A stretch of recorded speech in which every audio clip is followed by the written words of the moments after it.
I'm Ginny Robertson, founder of the On Purpose Woman Global Community and founder and publisher of On Purpose Woman magazine. I'm here with Beth Knaus to talk about her article in the November-December issue of On Purpose Woman magazine. Beth, welcome. Thanks for being here with me. Oh, my pleasure. I'm excited to be having another conversation about having another piece in your magazine, which I love. Yes, thank you. This is your third article, I believe, isn't it? Yeah, yeah, Many more from you. yeah. Well, before we dive into our conversation, what do you want our viewers to know about you? About me. That's so interesting. I was thinking about how I was when I was younger compared to what I wrote about in this article. And I think as an only child, I really loved writing. I created like magazines and things like that because it was like I would be told not to do something or that I couldn't do something, and then I would go find a quiet way to do it anyway. And I think writing has been that for me for many years. Like for many years, I could not. Um, I wouldn't stand up in high school and give an oral report. I was petrified about it. I just, had some embarrassment around it. And so I didn't do that. But as a writer, you can write whatever you want, and then you decide who sees it or how they see it, and you can develop it and kind of get things out of your mind and, onto the page where you can deal with them a little bit differently. So, yeah, I would say that. So if you ask people who knew me now that if I was quiet back then, I think people would be very surprised. She found her voice, didn't she? Yeah, yeah. And so you writing for you was a bit of a I don't want to say survival mechanism, but a coping mechanism, maybe a bit. Maybe so. Sure, I mean, absolutely. yeah. And my my mom was I was an only child. I don't know if I said that in the beginning, but so there was just me. And my mom wasn't like a hands-on involved, sit in my lap, let's play a game, let's do a craft kind of person. I was left to my own devices a good amount of the time, but that's the best way to strengthen your imagination is by being on your own for a lot of time. So, I think we had that conversation because I grew up kind of as an only. My sisters were 13 and 17 years older, and my sister, the younger one, left home at 17. So I was four, and I really didn't know her. mhm. And my mom would go hot and cold on that, on the nurturing Yeah. and let's do things together. But I loved reading. And I Mm, mean, in the summertime, man, I could read a book a day if she'd just leave me alone. Just leave me alone and let me read. right. It would take a Right. bath, Jenny, and I would take my books into the bathtub, and I would just, Yeah. if I was eating by myself, I would be reading and eating, at the same time. So I still do that some. Yeah. Yeah. Me too. I'm with you. Well, this article is quite different from the other two because you do help women create content Hmm. that their ideal client is going to respond to. And so you're a coach in that way. And you wrote about that for the first two articles. And you'd send me some, I guess, titles of some things that you were interested in sharing. And this one just grabbed me and I said, yes, let's talk about that. So you wrote about embrace your inner bitch. Hmm. And let's start with what inspired you to write that article. So, there are a number of reasons, but the first one is when we were moving out of our previous house into this house, we were having the walls painted. And my older daughter had this great group of friends. They were a couple years older than her. And when they were together, it was like behind closed doors. They just, wild isn't the word, but they just let loose like they were themselves and they could feel safe together. And they dubbed themselves the bitches. Bitchez. And at the time, they were listening to music by this performer, Kesha. And so she would use words like that. And she would talk about being a warrior and just all kinds of really fun, kind of rebellious, feisty girl music. And my daughter had a big whiteboard on her wall, and at the top it would said the bitches, and then everybody's name was on there, including mine. And when the painter came, it hadn't been erased well enough or often enough, and it was still there on the wall. And I remember he was such a nice young guy, and he came in, he was being so professional. And when we walked in, I saw him kind of look at the wall, and I said to him, do you have any kids, Dave? And he was like, no. I said, don't judge, okay? I said, just cover it so that the new people don't see it. And it was just, it was, you know, that shock factor, the reward of seeing the shock factor was kind of fun. So, Yeah.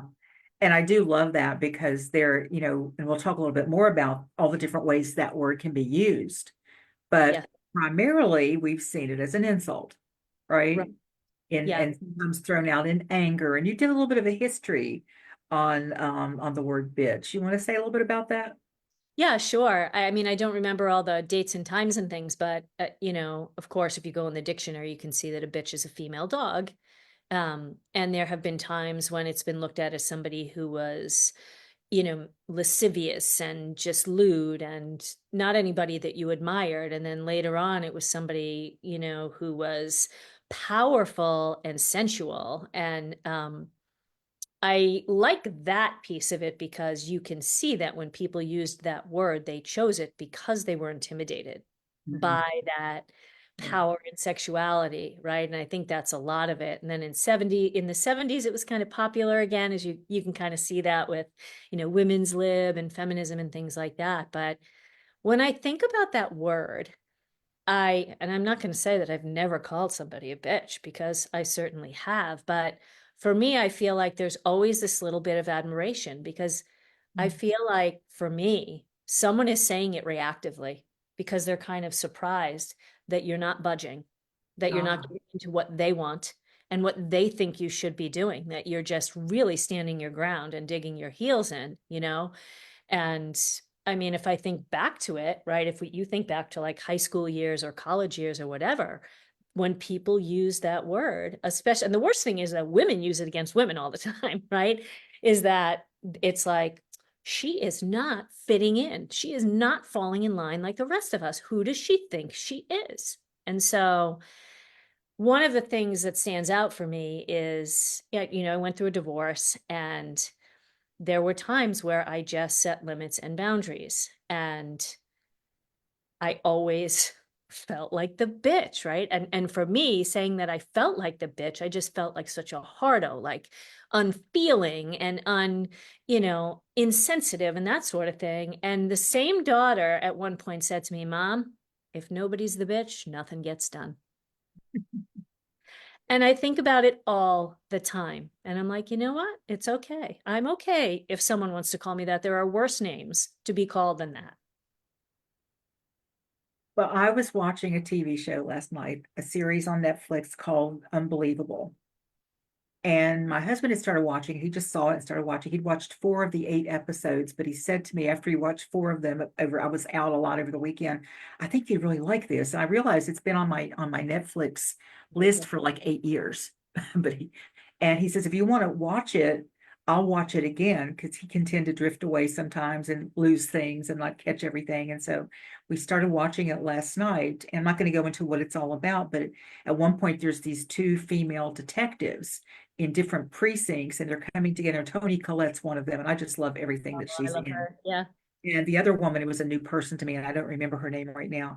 She was a little bit younger, and so she was like the junior person, even though they didn't report, you know, she didn't report to Tony. And Tony was kind of, you know, she was a little overbearing with her and just, but you know, a bit harsh or came across that way. But the younger woman was like that with the men who reported to her. She was tough with them, but she was like cowing just a little bit to Tony. And but she had this really great idea of a place that they could look to see if these 2 cases were similar. Mhm. And when she explained it, the Tony Collette character looked at her and just did this and says, bitch, you are on your game. Let's get to work.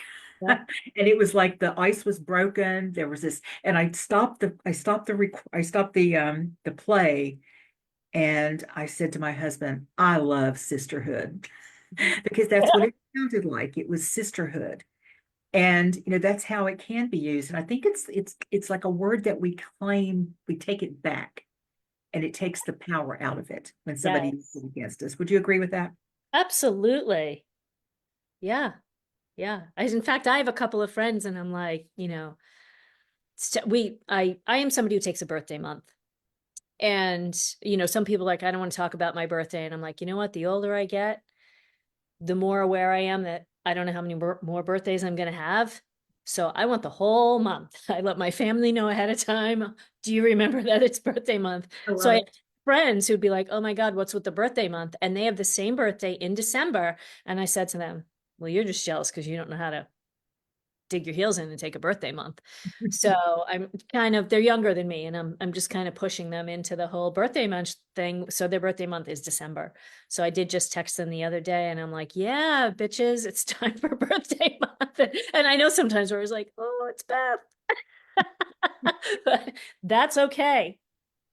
Well, I think it can desensitize us to that because if somebody call, especially I want to say, especially if a man Hmm. calls a woman or calls, let's say a man were to call me a bitch in anger, I would kind of go, Of course. and I would probably retreat. Even if it was somebody I knew before, I might lash out next. I don't know. But it takes our power away for a quick second, if not longer. Right.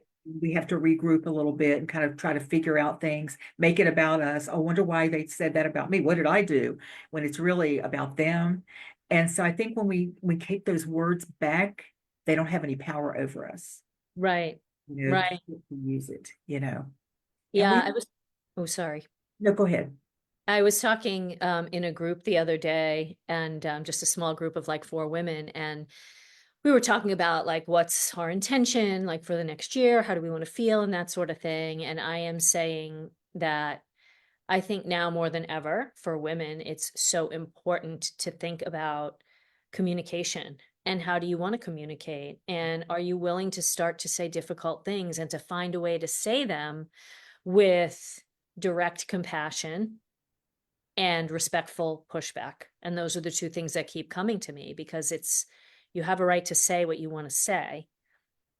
If you want it to be, productive, you need to figure out what's the best way to say it to the person who's receiving it. And I don't think that's easy for a lot of people. I mean, I think it is easy for me. I was taught to do that, but one of the things I said to my kids is when you become a good communicator, you realize that the frustration is in how many people are not good communicators. I think in a previous, well, we talked about, content and expressing yourself. I think you mentioned that your dad taught you that. Oh yeah. Yeah. Hmm. My dad got sober when I was 7. And so he did not have any role models in how to raise, a 12-year-old girl and up. And so everything that came out of his mouth was 12-step oriented pretty much. And so much of the communication there, right, is to be vulnerable and to be able to accept who you are and be accountable for your actions, and Tell the get your life truth. together. And so, Yeah. yeah, absolutely. So, yeah, he was the one. We would sit down and he would say, we have to talk about something. And, he would just lay it on the line. It was never mean. It was never intended to be mean or whatever. And with parents, there's lots you can say to teenage kids. I have a daughter now who will say to her friends, oh, yeah, when we were kids, my mother would just sit us down and we talked about everything. And at some point they realize what a gift that is. Yeah, yeah, I think they definitely see it now. I'm really proud of how the three of them are navigating how to communicate, right? Either professionally or in relationships or things like that. So, Yeah, one of the best things my son has ever said to me was, thank you. Thank you for well, he used to sit in the back of the room sometimes when I would be doing a talk about the seminar company I work for, and he heard a lot of the stuff, a lot of the concepts, sure. personal growth stuff. But I think he's learned over the years, how to express himself and to stick to facts and, not jump ahead, not make up stories and all of that, which it took me. I'm still catching myself, but I was in my 40s, well into my 40s, before I realized that I didn't have to do it that way. Right, And right. so, because my house was mostly about being a good girl and not embarrassing the family. And so there's a lot of just there's a lot of what's what I'm looking for, inauthenticity going on there Yeah. when concerned about what how everything looks to everyone else. Oh, And yeah. And yeah. I think back to that too, like with my own mother, who I have to say, I don't think she wanted to be a mother. I don't think that was Mhm. her big dream. But she did what society pressured people to do in the 60s. And that was definitely a heavy majority of people. but I just, I think how things would be different for her because I feel like I tried not to feel this way, but it's really hard when you're a mom and you're at home and you give up if you had some other identity. That kid is the face of how successful you are as a parent in your own mind sometimes. Mhm. And it's hard. It's really hard. Yeah. And we're the worst critics of Oh, ourselves. we're Yeah. yeah. Well, let's go back to the bitch word because you came up with a whole bunch of really cool ways that this word is used that isn't just about, fear and envy and all of that. Let's hear a couple of them. I'll shout out a few too from my Okay, list. I was going to say, did you have any favorites that you read? Well, I do, and I think it's that bitch, guess what? That kind of like that's like a term of endearment in that. Right, right. Yeah, and yeah, and different terms, I guess, right? Like joy, right? Like, oh my God, bitch. Uh-huh. So Yep. good to see you. Where have you been? Sort of thing. And this isn't how you just necessarily talk to people you just met, but Right, it's almost right. like my daughter with her friends. Like they knew what that meant to each other when they said it, like out of fear, like, bitch, what was that noise? What was that? What's going on? Or, um, Yep. anticipation. Like, guess what? Bitch, guess what? I got something to tell you. Like my daughter will call me and she'll say, I have the tea. I have the scoop of what's happening. And I think you can use it like with many emotions and you're using it, I don't want to say in an endearing way, but in a very personal way, only with those people that you feel like get that sort of expression from you. Right. That does help diffuse the anti just always thinking that it's about that. And then if somebody does use it in a negative way that might strike a little fear into you or something, you have something to deal with then. You have I think you have the tools maybe to not let it get in there so much. Yeah. Now, there's a word I can't go ahead. I wanted to say, just because I thought about this, when I was thinking about pictures to go with this article, or even when I first posted it as a blog a number of years ago, like if you search images that have to do with the word bitch, it's like, vixens dressed in, dark lips and low cleavage and, or things like boss bitch, or which I actually don't like any of those sayings. They're not my cup of tea, but they work for some people, right? And just the images that came up where it was just very interesting. Yeah, and a lot of puppy dog, mama dogs, right, with puppies. Yeah, yeah, absolutely. And I love what you wrote in the article because you said, when did we go from this meaning this adorable little puppy mommy, to something negative, to something just created to put Right. women down. So, Yep. and you also find interesting is we don't really have words like that work on men that we can use that would have a man feel like he really just got put to, you know what I mean? They're Yeah. just words, they don't attack as deeply and cut as deeply. Right. I agree. And I think the other reason that this article spoke to me so much, and I think I keep going to that place of taking the power of the word back, is are you familiar with the vagina monologues? Yeah, I didn't see it, but I do know of it and I know what it's about. Well, I was in a production of it Oh, probably 15 years ago. awesome. And it was a local production. They used to do them every Valentine's week. They would do them. We did 3 different shows at this one place. We were at an opera house. And your role gets assigned to you and they're monologues. So you don't, it's not acting, you're just reading it. And I'm not going to get into what my monologue was, but there was a group thing and it had to do with the C word, Yep. which I'm not going to say because YouTube might hear it and not get shut down. So, but if you're a woman, you know what the C word is. And to me, that's like the most vile word that you can call a woman because of what I had around it. And what we had to do is we had to stand there on stage as a group and spell it and shout it out. And I will tell you, when we were rehearsing, I could mouth it, but I couldn't say it because it was just so. And by the end, of it, man, I was shouting that word, and it diffused the. It's. I still think it's an ugly word because of how it's used. That's Yeah. not that another woman, if she calls a woman that, she's pissed off. It's not like, oh, that's a term of endearment. But Lowest of yeah, exactly. And so, but it doesn't have that power anymore. And that was the whole point of it, was about, I think Eve Ensler, the creator of the vagina monologues, actually wrote that we need to take these words back that diminish us. right, right. And that word, that C word, is Uh-huh. actually, I think it's big in like British slang vocabulary, but it's nothing that we think of it. Like it's just used very differently in Really? yeah, yeah. Maybe it's time to write another article on another word. Research. I do have to, I've often wondered who decided that a word was like a curse word. I, Who was the first person who went, don't say that because that's bad. Mhm. Somebody, and then people listen to them because there's words out there that should not be considered curse words, I don't think.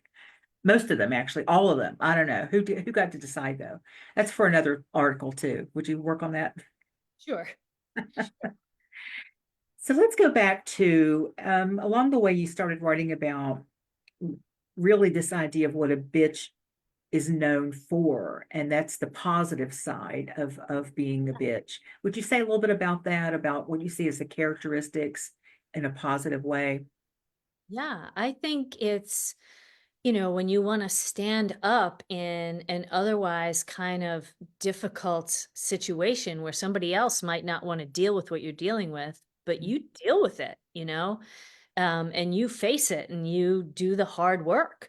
Um, I think that's definitely one of the things. Like you're tough, right? And I think that that's another part of the word that we struggle with as women, right? Like you and I were talking just before about, when was the last time we held babies and that sort of stuff. And it's like, and yet we're seen, all of us are seen, excuse me if I offend anybody, as Mother Mary. You know what I mean? Like nurturing, and our whole existence is about children and caring for other people and all this stuff. And not that it's not, and it's certainly a very noble way to be, but it's not how we all want to be, not all the time.